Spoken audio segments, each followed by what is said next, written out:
مسلمان کے مسلمان پر 6 حق ہیں۔ حضرت ابو ہریرہ رضی اللہ عنہ سے روایت ہے کہ رسول اللہ صلی اللہ علیہ وآلہ وسلم نے فرمایا، مسلمان کے مسلمان پر 6 حق ہیں۔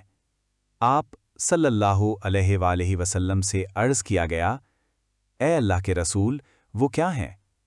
آپ صلی اللہ علیہ وآلہ وسلم نے فرمایا، جب تو اس سے ملے تو اس سے سلام کر، جب وہ تجھے دعوت دے تو قبول کر، اور جب وہ تجھ سے خیر خواہی طلب کرے تو اس کی خیر خواہی کر، جب وہ چھینکے اور الحمدللہ کہے تو تم دعا کرو، یعنی یرحمک اللہ کہو، جب وہ بیمار ہو جائے تو اس کی عیادت کرو، اور جب وہ فوت ہو جائے تو اس کے جنازے میں شرکت کرو۔ صحیح مسلم حدیث نمبر 5379۔